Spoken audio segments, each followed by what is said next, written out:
All right, hey, it's Ken Barrett, Laundromat How To. Just out on a little tour here. This is a laundromat that closed down, so we bought all the equipment in it. We're gonna take some of the stuff to our stores, and we're working on getting some of the other stuff sold off. Let me spin that around to give you a tour. So they offered to sell this laundromat. It just doesn't fit a lot of my my business model. As you can see, this is the inside. It used to be an automotive garage. They've closed in all the doors and stuff, so it's really limited visibility. And the building was going to require a lot of work. So, see, they got some of the old video games there.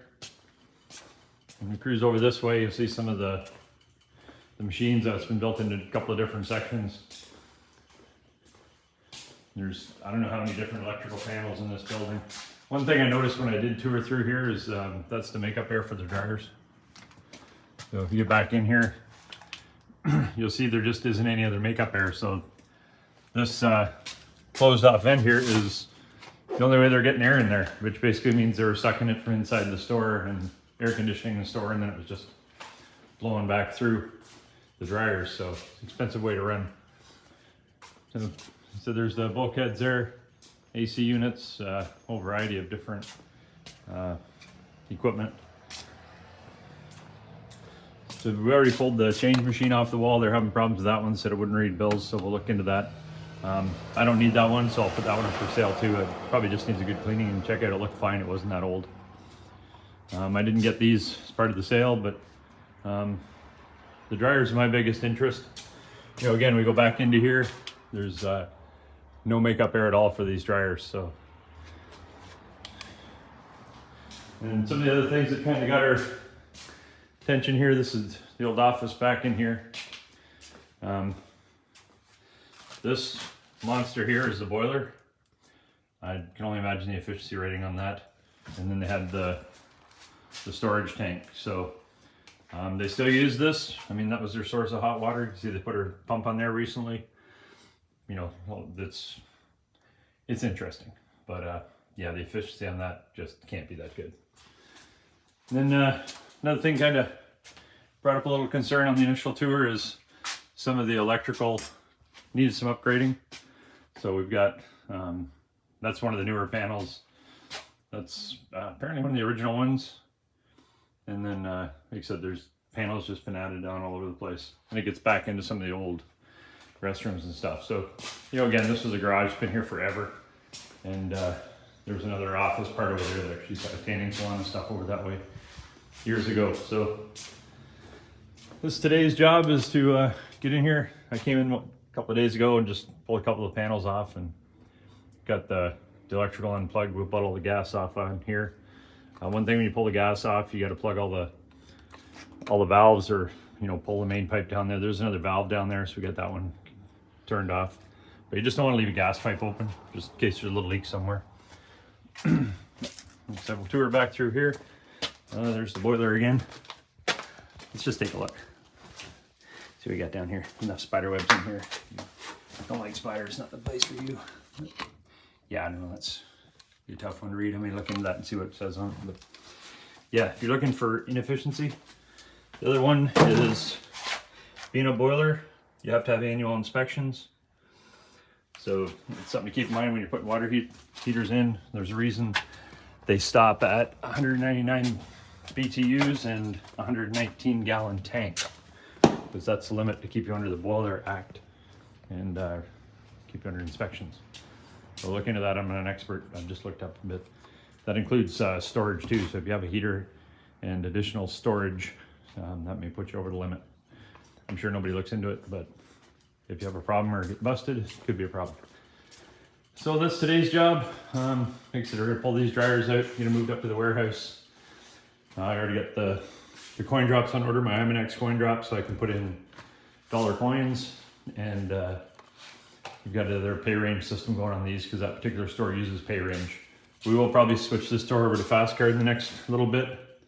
So the nice part here is these are the same dryers we have in our other two big stores. We've already switched to fast card, so it'll be easy to get hooked up and connected and get those online. So that's today's project. Go back outside. I don't know if I posted another video there about the trailer we rented. Catch my breath, holding that shape. So, I've rented various trucks and stuff before, but I rented this trailer. They have other ones called air tow trailers, and it sits flat to the ground. The air tow trailer, it keeps the frame up, and it actually sits the center of the trailer right flat to the ground. This brand I'd never heard of. It is a lot cheaper if you want to buy one. These ones are about 7 or 8 grand online. The air tow for the same size is about 24,000. So I may look into one of these just because that's what I do. But I'll keep an eye out for a used one anyways. But at the same time, I rented this for a month for 700 bucks. So I don't know if you can beat that. So like I said, the nice part of this, it lowers down. It's not quite as far down as the air tows, but you know, a couple of guys, you have to put this little piece of plywood at the end to get up the ramp. All the controls run into that.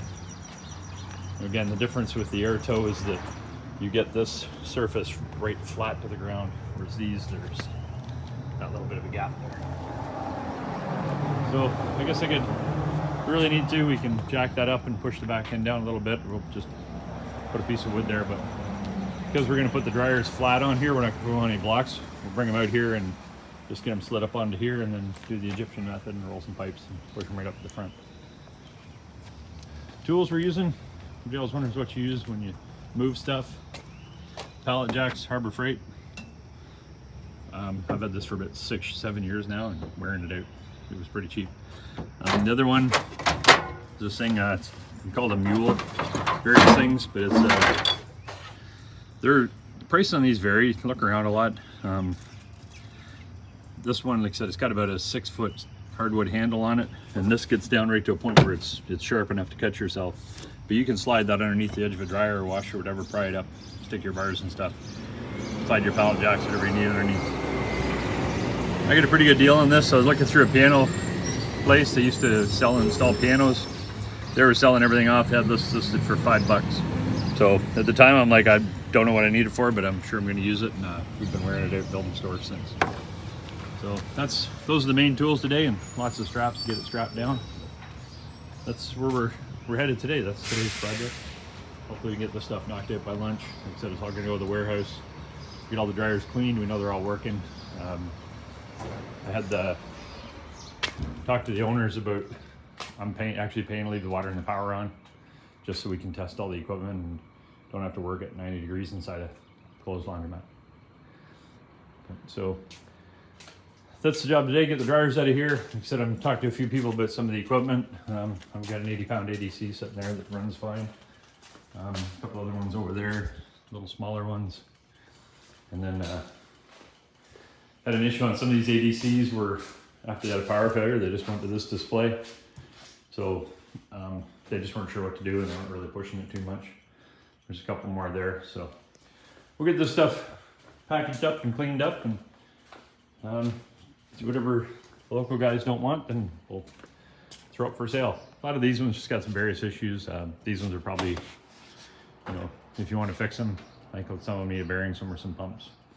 They'll be a cheap addition to somebody who just, you know, maybe a motel or something, or pop the coin box off, sell them somebody's house. You know, and again, some of these other ones, they may have a bearing issue. I think these two work fine. Well, this one's got the display issue as well, and these two work fine. So there's enough here to offset some of the cost I paid for the whole thing, and I can get what I need out of it. Vending machines, they weren't included, but that's okay. Let somebody else deal with those. So, get any questions? Ken at laundromathowto.com. Put some posts underneath this video. I'll try and keep an eye on it. I know I'm not so good for going back to YouTube and looking at comments, but drop me a text. Join the group, laundromathowto.com or laundromathowto on Facebook. And I got to get to work. Talk to you soon.